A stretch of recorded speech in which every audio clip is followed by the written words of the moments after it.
Hi, I'm Childer Bones, and I'm just continuing some tutorials that I'm shooting on the beautiful Baba Yaga goddess, the Russian goddess. So in this tutorial I want to speak about Baba Yaga's immense power at actually working with retrieving soul loss, soul retrieval. Now Baba Yaga is one of the strongest powers I've worked with at actually reclaiming soul loss back from people, places and things. And if I just walk through the immensity, if you like, of her river, and then hopefully this might be helpful in how you yourself might want to ask Baba to help you with soul retrieval.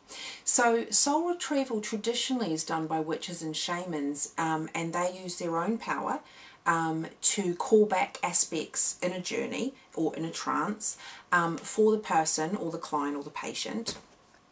And they can use any of their own power or power contacts, animal totems, so forth, to assist in this retrieval, and they could blow it back into the body or place it back into the body in different ways depending on the culture and how they've been taught and what suits the person.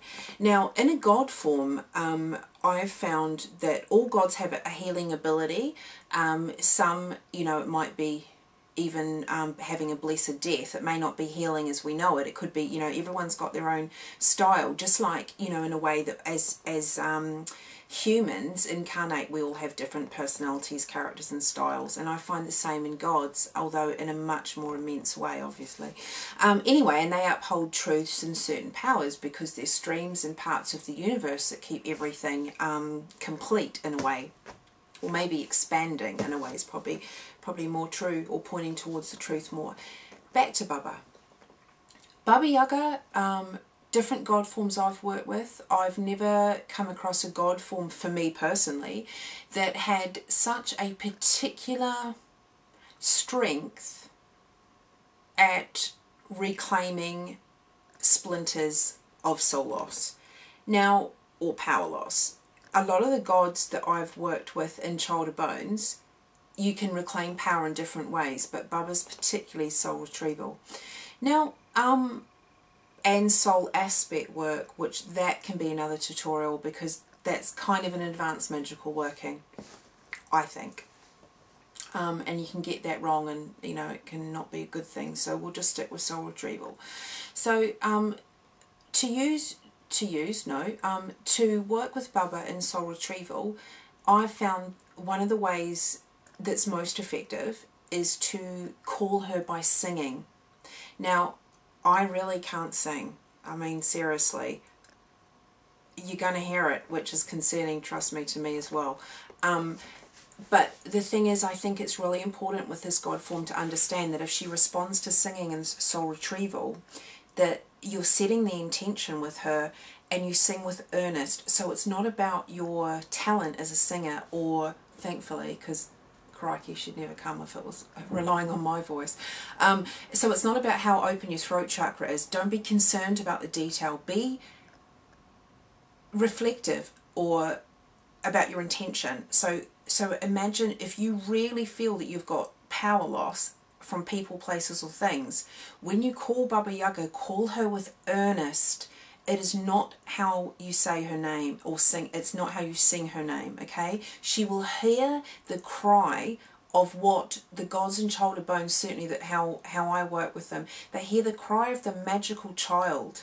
Now, child not being that, you're this little pathetic thing. It's not that. It's about the fact that you're calling for help, and she's a crone. She's your, like the wild aunt in the forest, or, the kind of slightly odd, eccentric grandma in the in the distant kind of past. But the point is that she is immense, and she's immense power that when you tap it can transform your life. So we sing to the great goddess Baba Yaga, and we sing with earnest. Now I'm going to try and sing to you her name how I do it, and this has always brought Baba it's always brought Baba Yaga the attention of my call, okay? So this is how I do it. Forgive me, I can't sing. Baba Yaga,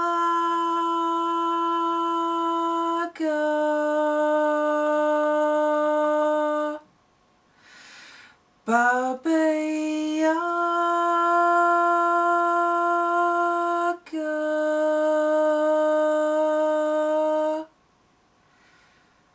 Baba Yaga.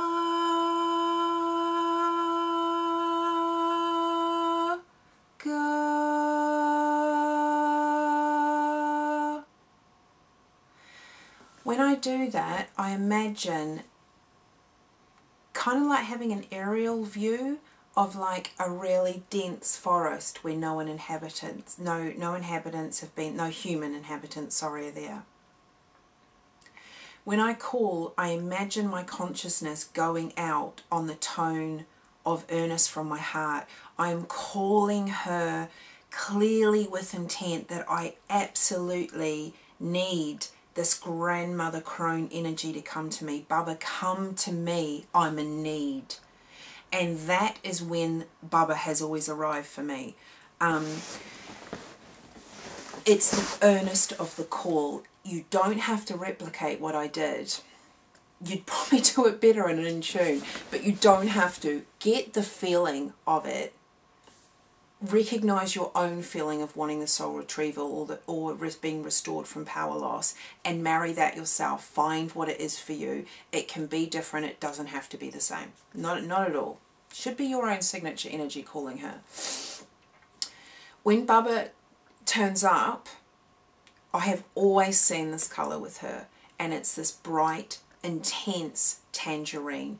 It's like those sunset coloured roses. It's like, it's not the bright horizon, it's not the bright sunlight in the morning, it's the kind of the oranges that are burning at night when the sun goes down, if there's enough pollution in the sky. You know how you get a beautiful sunset? So it's the burnt orange with flecks of red. It's really tangerine. This energy floods you. It can flood you, or it can just come into your third eye. The more that you expose yourself to Baba and her workings, you start actually riding the tide, and the tide comes through you. Now, I've made a brew, a Baba Yaga brew, and in this tutorial, I'm not here to sell this brew. This is purely service to this goddess.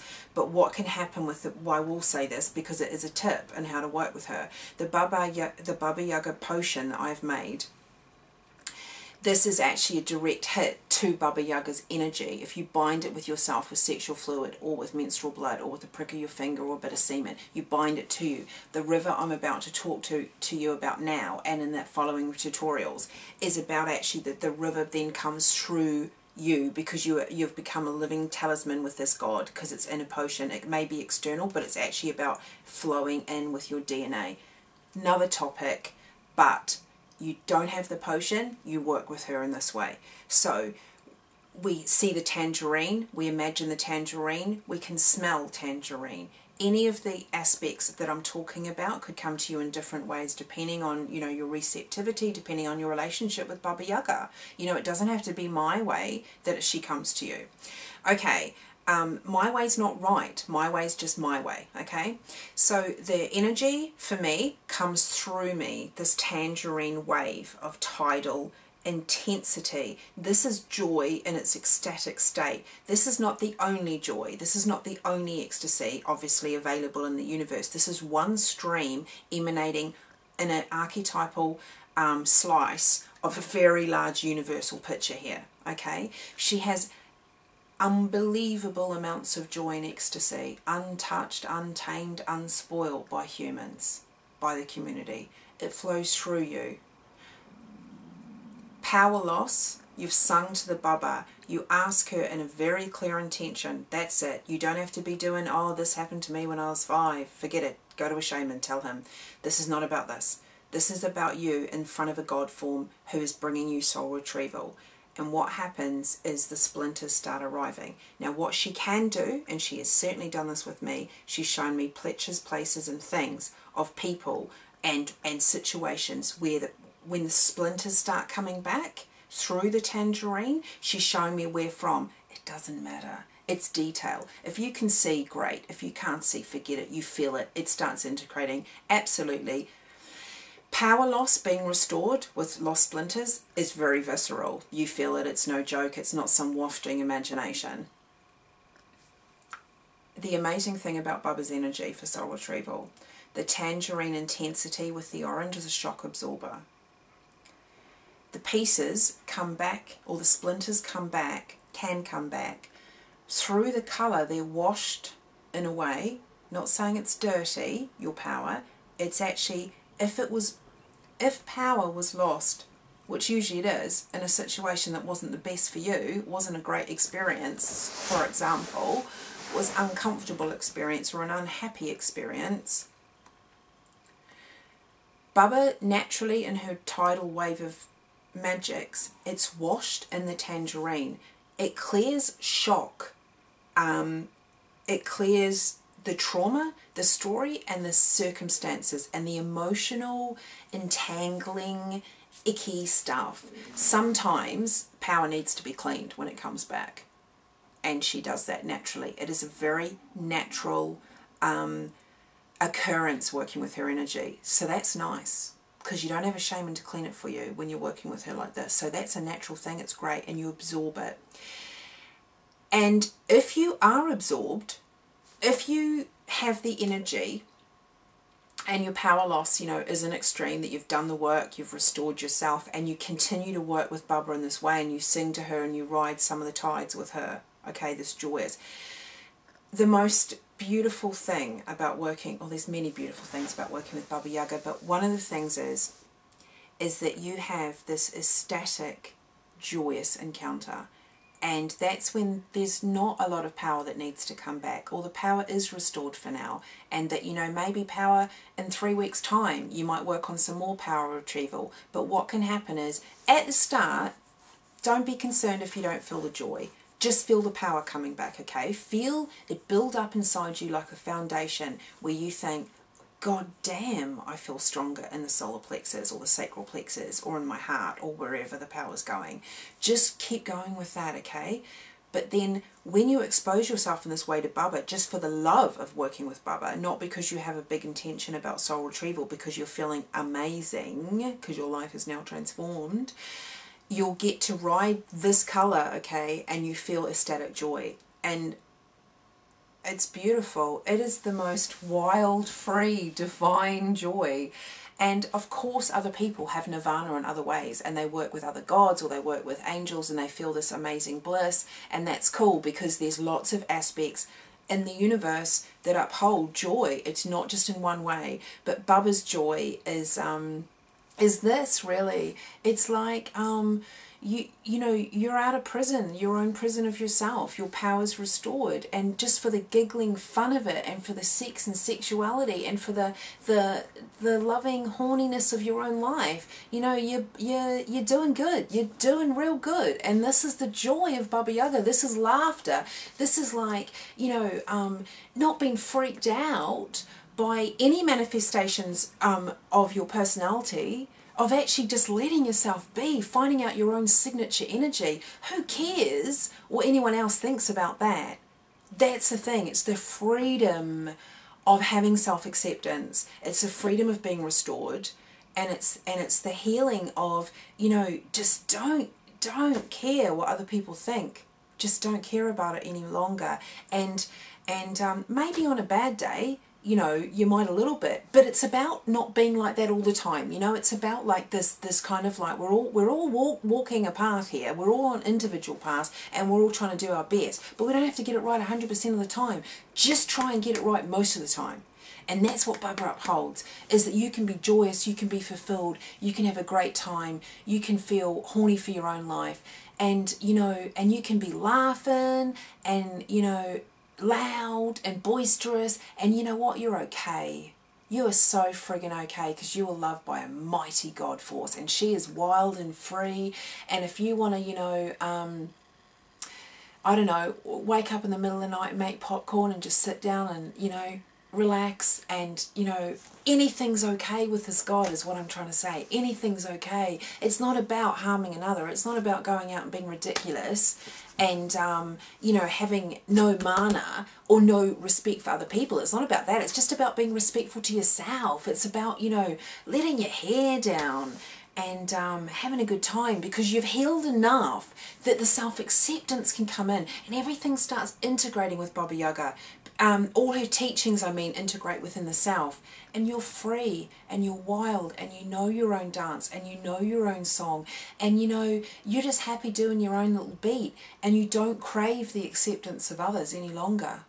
And people flock to you anyway, because when you develop with Baba Yaga a sense of joy and a sense of self-acceptance, when you don't want it, you know, people just are easy. You know, you let everyone else off the hook. They don't have to do anything like that anymore for you, you know. And then people are easy and they flow to you because they know they're off the hook, you know. They don't have to be serving you in some mighty way to uphold your fragile personality anymore. And that is what Baba Yaga's about. She's amazing. I can't speak enough about how her healing ability can transform lives, and I just hope that I'm managing to convey some of my excitement and joy about talking about this goddess. Thank you.